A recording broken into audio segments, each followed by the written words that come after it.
Selamat pagi Bapak dan Ibu, peserta webinar hari ini. Sebelum kita masuk di dalam topik kita utama tentang Feng Shui, kami akan sedikit memberikan update kepada Bapak Ibu tentang kondisi properti pada saat ini. Dan tema pada hari ini yang akan kita bawakan adalah tentang optimalisasi investasi properti di masa pandemi. Ya, seperti Bapak dan Ibu ketahui, ada beberapa ragam investasi properti yang mungkin bisa kita miliki pada saat ini. Dan di antara beberapa ragam investasi properti ini, ada beberapa yang seringkali kita tangani di Knight Frank. Yang pertama adalah gedung perkantoran atau ruang perkantoran, lalu ada bangunan industri atau gudang, rumah dan apartemen, serta lahan komersial. Selanjutnya kita akan melihat lebih lanjut satu persatu tentang situasi dan kondisi dari masing-masing dari ragam investasi properti ini. Yang pertama kita akan melihat tentang gedung perkantoran. Untuk gedung perkantoran, pada saat ini memang tingkat okupansinya terus mengalami penurunan, sementara supply terus bertambah. Dan sebenarnya sejak 2013, harga sewa dari perkantoran di CBD Jakarta juga sudah mengalami penurunan. Ini tentu saja karena demand-nya tidak terlalu bertambah banyak, tetapi supply-nya justru terus bertambah. Dan ditambah sejak pandemi, dengan kebijakan work from home, membuat pengusaha ya berpikir ulang, apakah memang harus ekspansi, apakah memang semuanya harus berkantor di satu tempat, atau dengan satellite office cukup. Dan mereka juga menunda ekspansi ruang kantor yang lebih besar. Untuk bangunan industri sendiri, untuk pergudangan, pada saat ini memang demand-nya juga menurun, tetapi ada dua sektor yang kita catat mengalami peningkatan yang cukup signifikan di masa pandemi ini. Di antaranya adalah sektor e-commerce dan data center. Ini kami terus mendapatkan permintaan dari sektor ini untuk mencari tempat baru untuk ekspansi mereka. Dan kita berharap juga sebenarnya dengan implementasi kebijakan Omnibus Law ini akan mendongkrak sektor industri. Tentu saja ini akan membantu Bapak dan Ibu yang memiliki investasi atau mempunyai aset di bangunan industri ini untuk lebih performance-nya akan lebih baik sejak kebijakan Omnibus Law ini diimplementasikan. Nah, kita juga melihat bahwa beberapa tahun terakhir ini juga pengembangan infrastruktur juga luar biasa, ada banyak jalan-jalan tol baru yang dibangun pemerintah, dan ini tentu saja akan meningkatkan harga tanah di area-area tersebut. Bagaimana dengan rumah dan apartemen? Ya, kita melihat bahwa walaupun rumah dan apartemen mengalami perlambatan, namun sektor perumahan ini masih terus bertumbuh. Mereka masih memiliki demand untuk end user yang masih mencari rumah, dan ini tentu saja juga seiring dengan terus bertambahnya penduduk. Kebutuhan akan rumah tinggal akan tetap ada. Untuk apartemen sendiri tengah kota, kita melihat bahwa saat ini sedang mengalami tekanan seiring menurunnya tingkat hunian. Namun pemerintah kita juga melihat bahwa mereka tidak tinggal diam, mereka juga mencoba membuat kebijakan-kebijakan, ya salah satunya antara itu suku bunga yang rendah dan stimulasi bebas PPN. Ini juga membantu developer untuk terus bergerak menjual properti-properti mereka. Dan industri properti untuk rumah dan apartemen ini juga bisa terus bergerak. Namun kita menyadari bahwa harga rumah dan apartemen di beberapa kawasan kita nilai juga sudah di atas daya beli masyarakat umum. Ini juga mungkin menjadi pertimbangan untuk investasi di sektor ini. Nah, untuk sektor selanjutnya ini mengenai lahan komersial. Nah, ini untuk lahan komersial sebenarnya ini sesuatu yang masih cukup menarik untuk saat ini, karena kita melihat bahwa demand atau permintaan untuk lahan-lahan komersial ini dari baik itu dari bisnis food and beverage maupun yang saat ini sedang kita tangani SPBU, itu juga terus bertambah dan terus ada permintaan untuk mereka walaupun dan tidak berkurang di masa pandemi ini. Kita juga melihat bahwa ada perubahan strategi bisnis dari F&B dari ya pada saat waktu itu mungkin mereka beberapa tahun lalu mereka mungkin fokus untuk ekspansi di mall-mall, di setiap mall mereka harus ada, tetapi saat ini mereka mulai merubah strateginya dari mall pindah ke lahan komersial. Nah, mereka juga kita melihat bahwa dari beberapa pengusaha retail besar ini, mereka tidak hanya, eee, mencari tanah untuk beli atau sewa, tetapi mereka juga memberikan penawaran skema bisnis kerjasama yang cukup menarik, buat masyarakat yang memiliki lahan komersial cukup strategis. Untuk Bapak dan Ibu memiliki aset lahan komersial ini mungkin kita harus, bersyukur juga karena ini salah satu bidang yang menurut kami akan terus berkembang karena lahan komersial tentu saja, lebih terbatas dan sangat terbatas pada saat ini, sementara kebutuhan akan terus meningkat. Apalagi nanti setelah masa pandemi, saya yakin bahwa kebutuhan untuk lahan komersial ini akan sangat tinggi. Nah, bagi Bapak dan Ibu yang tertarik khususnya untuk, memiliki lahan komersial ini dan tertarik untuk menawarkan, lahan komersial untuk kami kelola, maupun yang tertarik untuk bekerja sama dengan beberapa pengusaha retail besar, mungkin juga dapat menghubungi tim kami setelah ini. Iya, baik Bapak dan Ibu, tadi kita sudah melihat, bagaimana situasi dan kondisi masing-masing sektor properti pada saat ini. Nah, pada saat ini jika Bapak dan Ibu memiliki aset ruang kantor atau gedung kantor, ya mengingat menurut kami potensi kenaikan harga jualnya tidak tinggi dan potensi sewanya juga kita lihat tadi harganya juga sejak 2013 semakin menurun. Mungkin kita bisa mempertimbangkan untuk Bapak dan Ibu yang memiliki gedung kantor atau ruang kantor ini dapat dijual diganti dengan aset properti yang lain, atau mungkin ya Bapak dan Ibu tentu saja dapat menggunakannya sendiri. Lalu untuk bangunan industri atau pergudangan, ini masih ada potensi untuk disewakan dan karena memang untuk area-area pergudangan ini, terbatas untuk dirubah jadi, properti yang lain, kita masih dapat terus, membangun, atau menyewakan, bangunan industri kita. Dan juga mungkin Bapak dan Ibu juga dapat melihat, potensi-potensi area baru, eee, karena imbas dari, pembangunan jalan tol baru. Bapak dan Ibu tadi bisa lihat juga mungkin di website kita kfmap.com, yaitu di situ Bapak dan Ibu bisa melihat, bagaimana perkembangan infrastruktur dan bagaimana area-area baru itu nanti akan berkembang, sesuai dengan pengembangan infrastruktur tersebut. Nah, untuk Bapak dan Ibu yang invest atau punya aset di rumah dan apartemen, ya walaupun, nilai sewa apartemen di tengah kota pada saat ini sedang menurun karena ekspansi juga menurun, namun, tentu saja untuk lokasi tengah kota masih, sangat berpotensi untuk terus disewakan. Begitu juga dengan rumah dan meskipun, pada saat ini, harganya sangat tinggi, tetap masih ada, kenaikan harga jualnya mungkin beberapa tahun ke depan. Untuk Bapak dan Ibu yang pada saat ini, memiliki lahan komersial, nah ini yang menarik sebenarnya Bapak dan Ibu bisa selain menyewakan lahan tersebut kepada retail-retail besar, karena, mereka juga pada saat ini masih sedang mencari untuk ekspansi retail mereka. Nah, pada saat itu juga dapat mengeksplorasi kerjasama dengan pengusaha retail besar tersebut.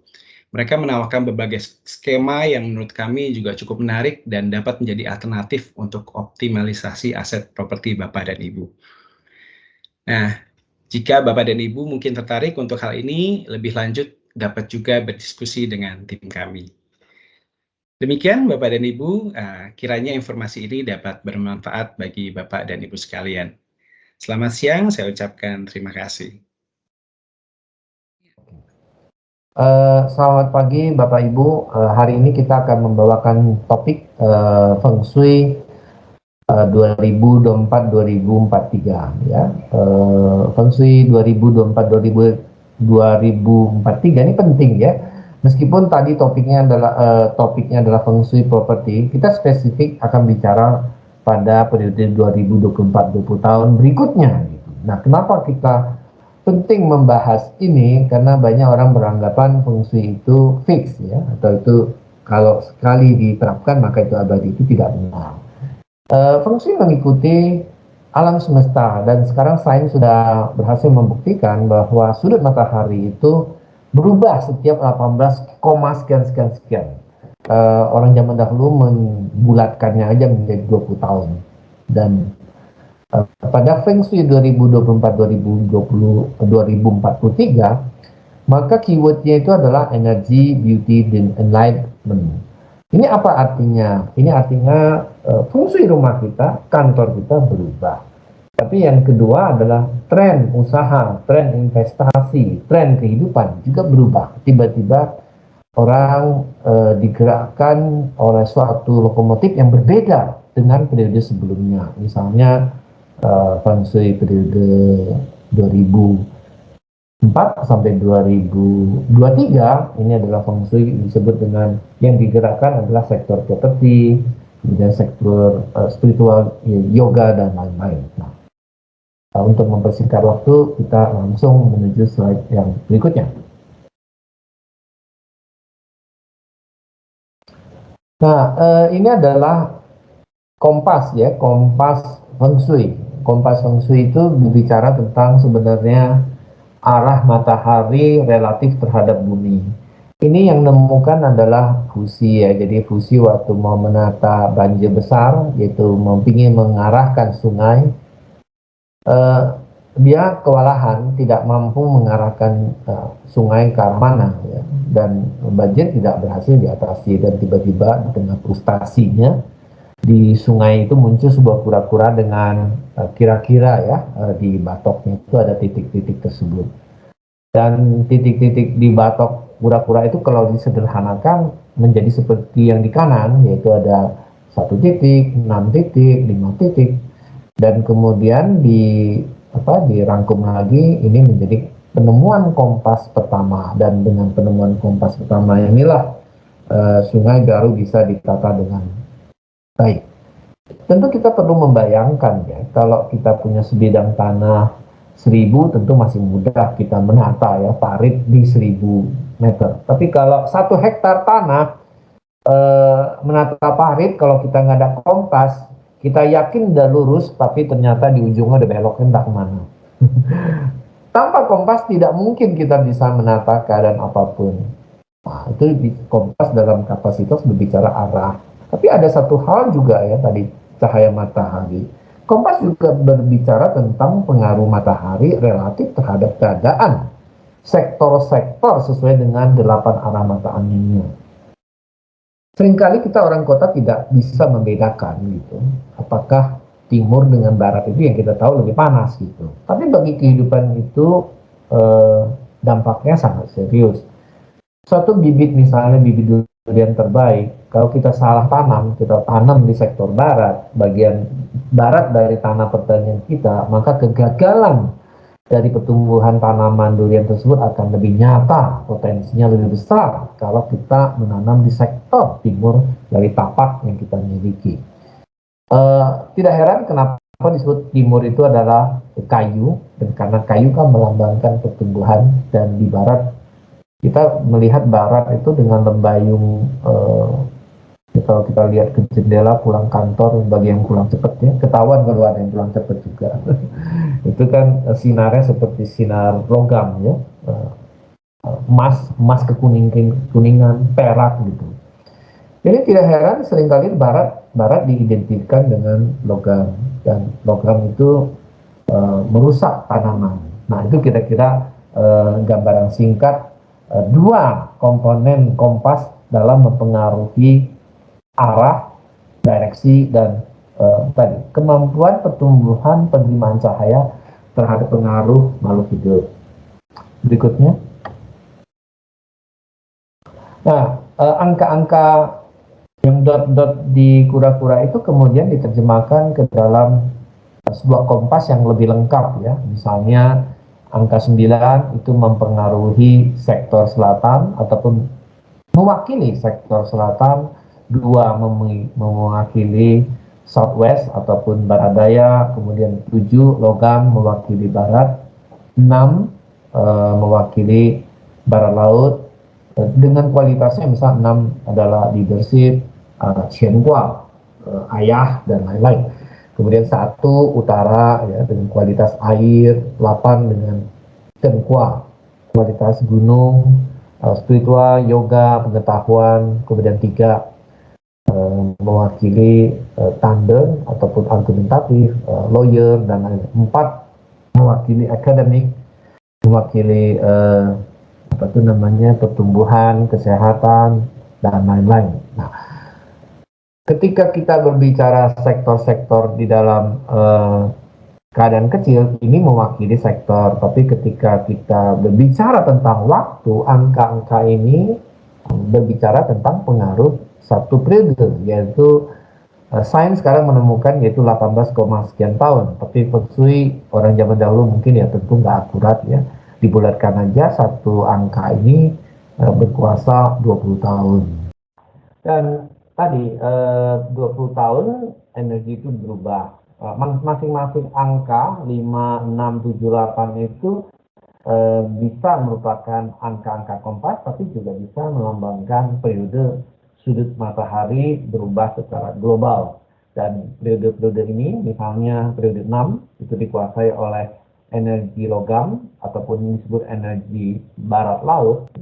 Kita bisa melihat dia berkuasa 1964-1983. Selama 20 tahun, kita menganggap mungkin ya karena kita mau dengan main, dengan adanya pikiran, kita menganggap diri kita paling hebat. Tapi sesungguhnya kalau di alam semesta, di tata surya kita saja mungkin kita hanya sebuah titik ya. Tapi kalau kita tarik lagi ke Bima Sakti, mungkin kita debunya masih lebih besar daripada kita. Kita sangat tidak ada gitu. Jadi sesungguhnya kita dipengaruhi oleh namanya siklus energi alam semesta. Dan ketika periode 6 ini adalah cirinya logam kuat, barat laut. Barat laut sering suka disebut dengan Shenhua atau periode 6. Ini adalah lambang laki-laki, lambang ayah, tapi juga lambang senjata, senjata besar ya. Jadi tanpa kita sadar, periode ini kita dapatkan seluruh pemimpin dunia adalah pemimpin yang keras. Inggris dengan wanita besinya, Margaret Thatcher, ya kita tahu Indonesia dengan siapa ya, kalian sudah tahu, Orde Baru ya. Kemudian di Amerika dengan gaya kobuynya Ronald Reagan dan lain-lain. Tiongkok juga sama di daerah Tiongkok, Berlin, di Jerman, di Rusia. Jadi kemudian memasuki periode 7, kita melihat kalau 7 itu disebut dengan Tui Kwa ataupun sektor barat ya, dan elemennya adalah logam lemah. Itu berkuasa pada 1984-2003. Keyword untuk Tui Kwa, Tui itu lambang komunikasi, tadi logam lemah itu senjata, kemudian finance juga. Jadi kita bisa melihat pada periode ini berlomba-lomba orang menciptakan alat komunikasi yang semakin efektif. Dan periode ini kita melihat HP yang segede koper ditemukan ya.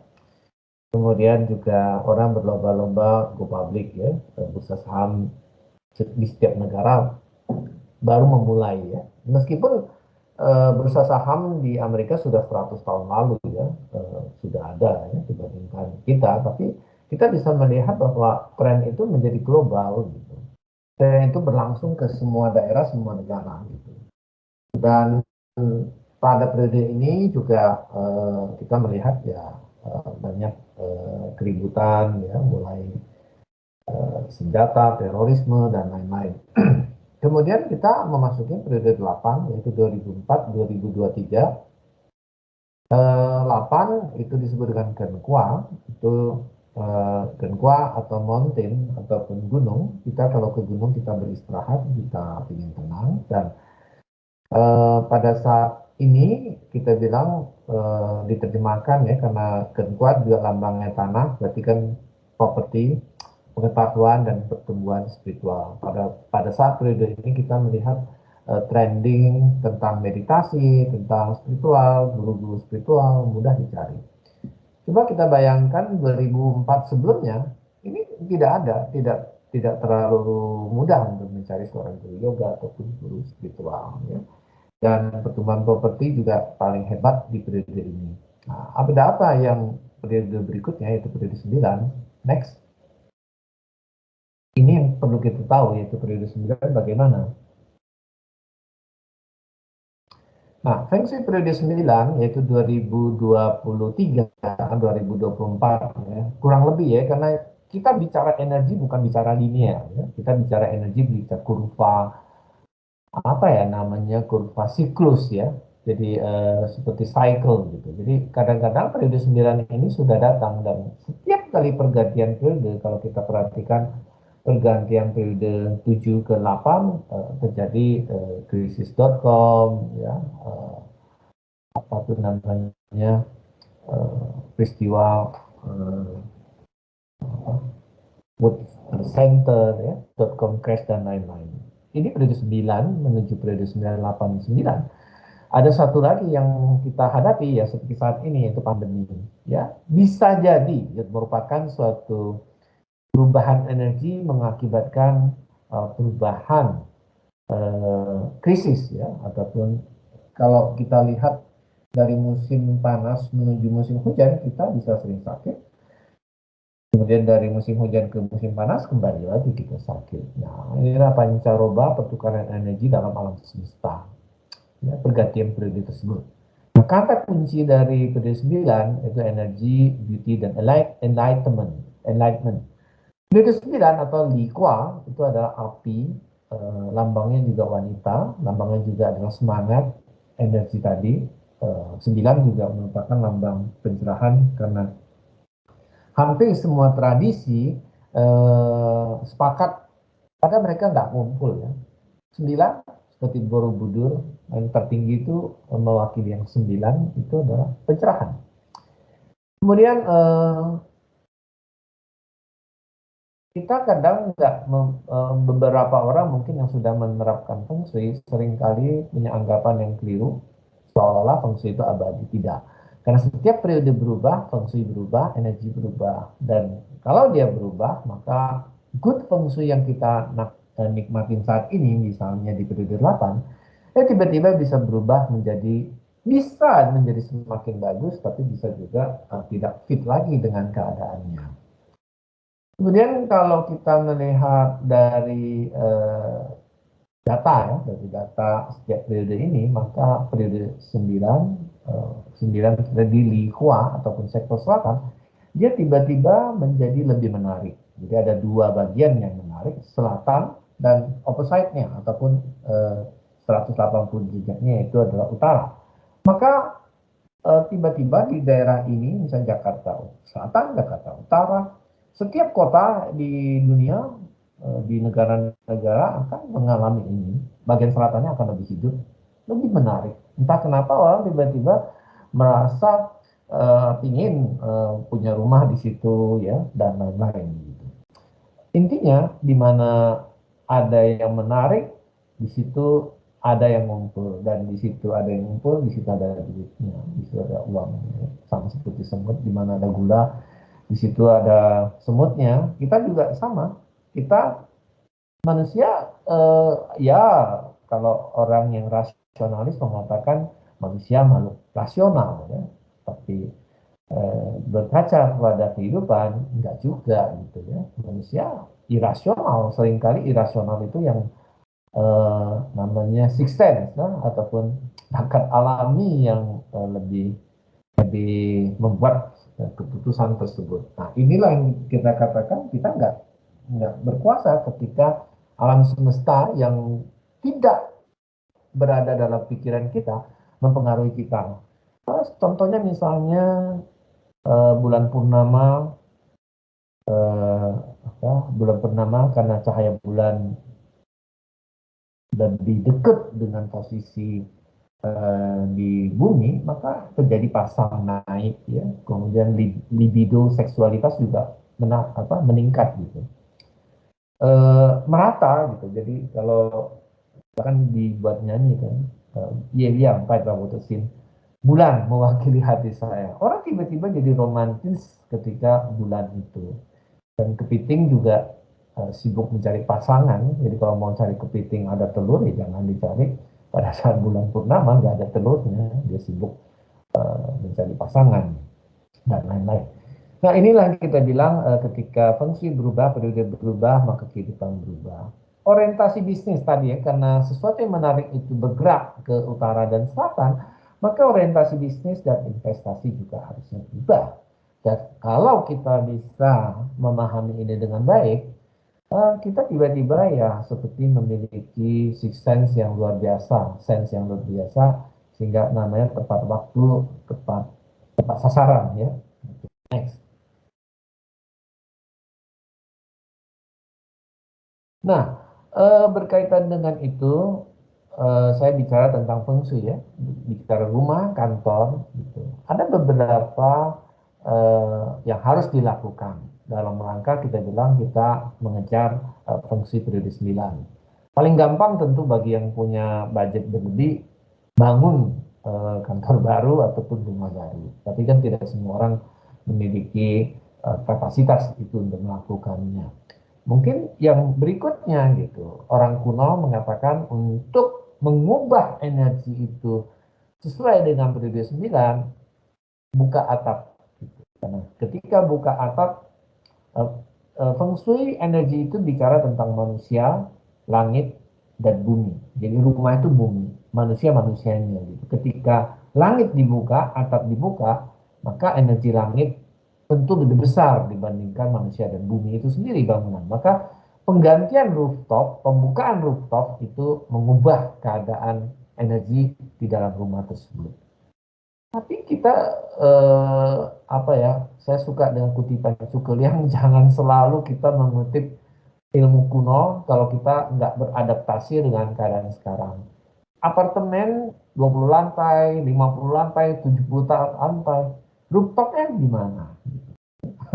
Kan tidak setiap orang punya rooftop. Masa lantai 2 rooftopnya lantai 3 jebolinnya. Masalah hukum ya, bukan masalah hukum, mungkin gedungnya runtuh gitu.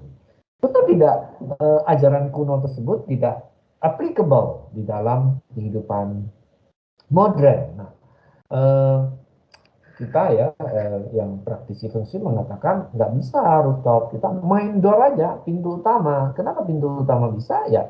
Karena pintu utama itu yang memisahkan internal energi bumi yang kita miliki dengan eksternal, yaitu langit itu sendiri. Jadi sama aja dengan kualitasnya, yaitu apa? Copot pintu utamanya, ataupun copot, di refinish, dicat ulang, ya, diganti kalau memang mau, punya budget kan tentu kalau ganti pintu utamanya kan tidak seberapa. Maka itu juga artinya mengejar fungsi periode 9. Itu cara ya, jadi ada tiga cara yang bisa dilakukan untuk mengubah keadaan rumah kita untuk mengejar periode 9. Kemudian kita bicara tentang transformasi bisnis. Nah, bisnis apa sih yang bakal berkembang di periode 2024-2044? Yaitu bisnis energi. Ya, bisnis energi. Karena Li Kuo 9 itu adalah energi itu sendiri, maka tiba-tiba bisnis berkaitan dengan energi atau masuk air ya, di dalamnya api dan air ya, itu tiba-tiba menjadi booming. Logika sekali ya. 9 Populasi manusia 9 miliar ini sudah dekat sekali. Kebetulan angkanya 9 lagi. Kenapa 9 itu dekat sekali? Sekarang ini udah hampir 7,8, hampir 8 miliar. Namanya untuk berkembang 8 ke 9 itu jauh lebih mudah daripada 6 ke 7. 6 ke 8 itu mungkin butuh waktu bertahun-tahun. Tapi 8 ke 9, 7,8 ke 9 sangat mudah, sangat cepat ya, karena semua orang kan apa namanya, semakin populasi besar tentu yang married punya anak lebih banyak dan krisis energi, krisis air akan terjadi. Kemudian logistik, air adalah logistik itu juga akan menjadi kelangkaan ya, menjadi sulit sekali untuk pengaturan logistik. Kecantikan adalah air api itu sendiri, entertainment, bisnis hiburan, ya. Ini juga adalah bisnis-bisnis yang kita bilang akan menjadi booming di 2023 sampai 2044. Next.